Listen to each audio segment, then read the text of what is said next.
Hello and welcome back to Conquest Creations.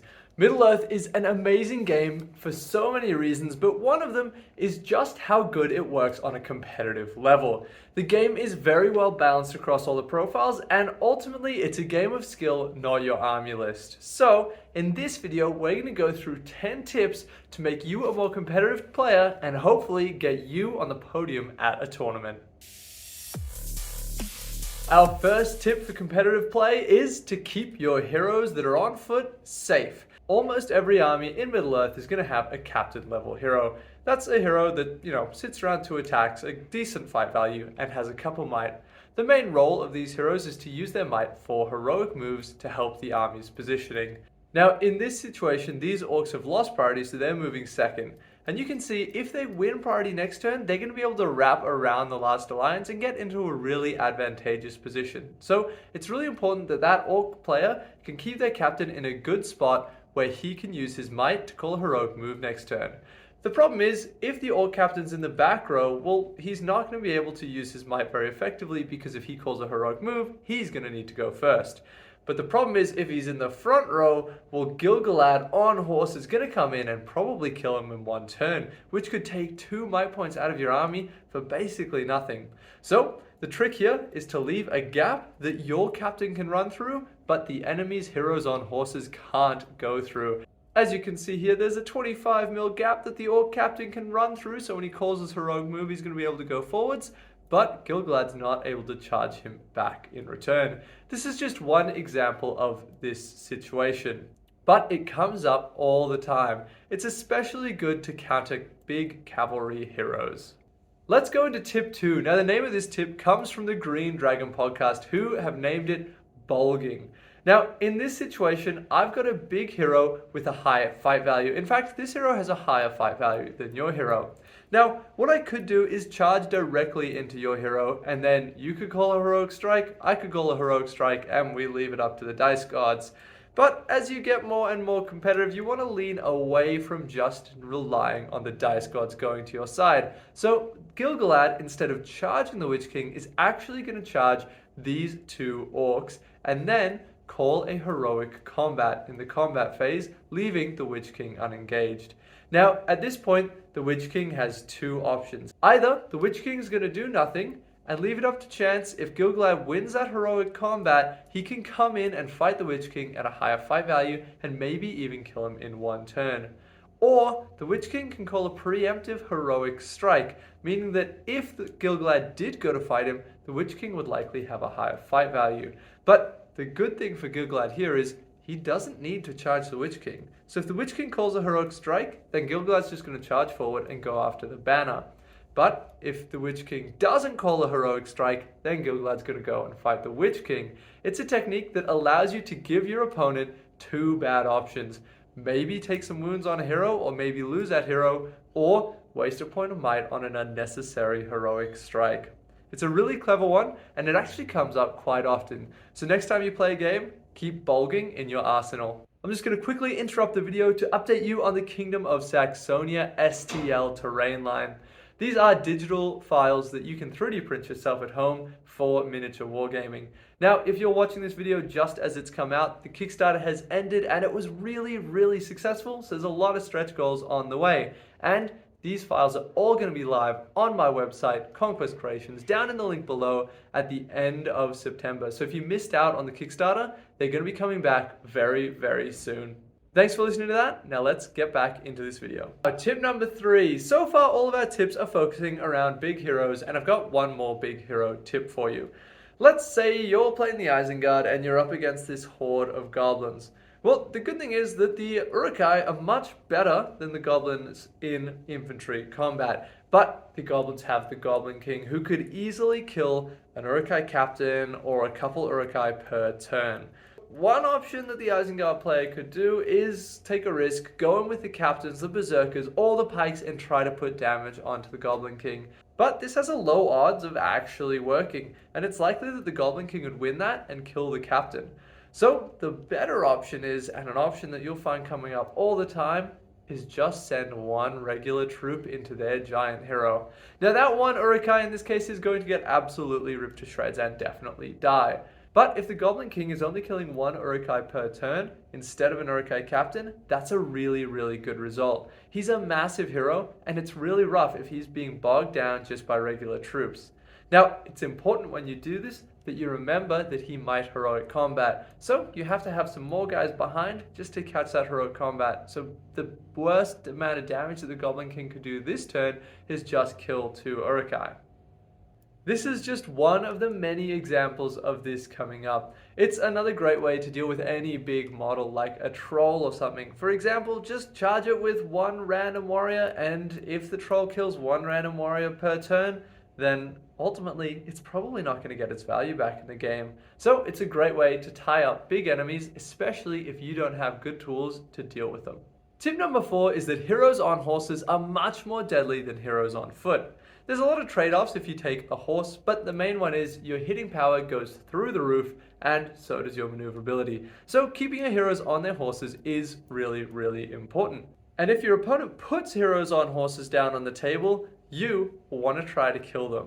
So this is why it's always important to have a couple archers if you can take them. Having just 3 archers can threaten a hero's horse. With these 3 Numenorean archers looking at 1 Easterling captain on horse, there's a chance that they could kill that horse. It's a low chance, but it's going to be a chance that the Easterling player doesn't want to risk. So having just a couple of archers to threaten your enemy's hero's horses is a really good way at restricting their movement. These heroes are going to want to stay back behind terrain or behind their own lines just to keep their horse alive so that they can keep their hitting power up. I know when I play my Gilglad, it's an absolute pain when his horse dies because he goes from a monster who's able to one-shot heroes into a line hero who's still very, very good, don't get me wrong, but he misses that massive damage potential in one turn. Always try to kill your enemy hero's horses and always try to keep your hero's horses alive. Now, tip number 5 is an interesting one. This one is remember that every army is competitive. There's been times at tournaments where I've seen the army list that my opponent has brought, and I've gone, hey, I think I've seen this one before, I've heard about it on the internet, or I've played it before, and I know that army's not very good. And then you go into that game and you relax. You don't play as seriously as you need to, and you let your tactics be a bit lazy. But the problem with that is, this game is all about the player, and a good player with a terrible army list is much, much more lethal than a terrible player with a really powerful army list. So remember that no matter what your opponent puts on the tables, they can still easily beat you. So always play safe, always play with full focus, and knowing that no matter what comes up against you, it can easily win that game. It's never going to be an easy victory for you. And tip number 6 is to think about the odds. It's definitely worth doing a little bit of maths. If you're going to roll 4 dice and you need a 6 to win the fight, what is the odds that you're actually going to get that 6? Well, it's roughly 50%. But it's really important to know that, because then you can make informed decisions with your resources. Knowing the odds allows you to think about how valuable your might is. In this example, we've got an Easterling Dragon Knight going up against an Urukai Captain. Now they're both 5/5, and the Urukai Captain's rolled a 6 here, and the Easterling Dragon Knight has rolled a 5. If the Easterling Dragon Knight spends a point of might to draw the combat, it's going to be a 50-50 roll-off to see who wins the fight and who strike blows. This way you can put a clear value on your might points. Is a might point really worth a 50-50 to make 3 strikes against an Urukai Captain, or am I better off saving it for later? There's so many more ways that the odds come up because this is a dice game and ultimately you'll roll hundreds of dice a game. And if you think about your chance of success on some of those key rolls, it'll make a big difference on how you manage your resources and what risks you're willing to take in a game. Tip number 7 is watch out for the double move. If you win priority, that means that you get to move first and then your opponent gets to move. But next turn, you'll roll for priority again, and if your opponent wins that priority roll, they will have gotten to move twice in the time that you've moved once. Basically with cavalry, if they get charged, they're almost the same as an infantry model, they just cost so many more points, so you really want to make sure you get the charge with your cavalry. Now, you might think with the Witch King and his Morgul Knights, as long as they stay outside of 6 inches of the enemy, they can't be charged. But if they've got priority, then the enemy gets to move 6 inches. And then it's a roll-off for next turn to see if the enemy's going to be able to charge them or they're going to be able to charge the enemy. This is not a situation that you want to be in because it's a 50-50 on whether your cavalry do well or potentially die for nothing.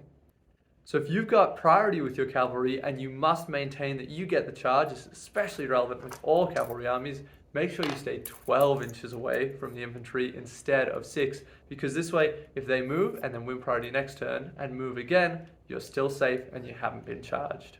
If you play a lot of cavalry, this is going to come up a whole bunch, but it comes up across the whole entire game as well, so make sure you're aware of it. And tip number 8 is that compel is the most powerful spell in the game, in my opinion. Compel allows you to move an enemy model up to half of its movement and then transfixes them.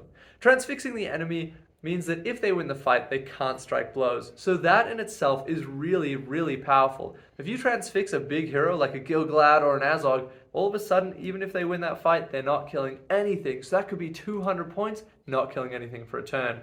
But the reason that compel is so powerful is that half movement. You can move an infantry model up to 3 inches. And that doesn't sound like a lot, but it can completely change the game. In this situation, the mortal player has a banner behind their lines. A banner is a massive force multiplier that makes his army a lot stronger. So Saruman is going to use the compel spell to move that banner out of base contact with any of his friends and into line of sight of some Uruk-hai crossbowmen. Now if those Uruk-hai crossbowmen put a wound on the banner, it is completely dead and wiped out of the game instead of being passed on to a friend. And it also had no in the ways. It's a great way to get rid of tech units like banners, hornblowers, drummers, or just more elite troops that hide in the lines like sentinels or specters. Now, the Isengard player was clever. He watched this video and he followed tip number 1. So he kept a 25 mil gap that his captain is able to run through, but the Witch King on horse isn't able to go through. So the Witch King has just cast Compel and moved one of the guys out of the way and charged into the captain. Oftentimes with Compel, people think they need to target the hero that they're going for. And that is very true a lot of the times. But if a hero has a spell cast against them, they can spend a point of will. And if they roll equal to or higher than the cast roll, then that spell has been blocked. So it's a bit more risky. A lot of the times you can get away with casting the spell on someone near the hero and charging into the hero to avoid their will. Now that could be another tip in itself and could apply to a lot of other spells like Wrath of Brunin or Sorcerer's Blast, but we can leave that one for the next video, because if this video does well, there's about 1 million more tips for competitive play. But the takeaway from this tip is that look at Compel and see how you can use it. There's also a couple other spells that do similar things coming out of the Spectres and Sentinels, so they're another good thing to have a look at. Now, tip number 9 is a very straightforward one, but it's also a very complicated one. It's bring a well-balanced list. And I obviously have a lot to say on what makes a well-balanced list, but basically you want an army that can go up against any army and any scenario and do well. I've actually got a whole entire video on how to write a competitive army list, so rather than spend the rest of this video talking about it, I'll just send you to that video there. And that brings us to tip number 10, and that is play in tournaments.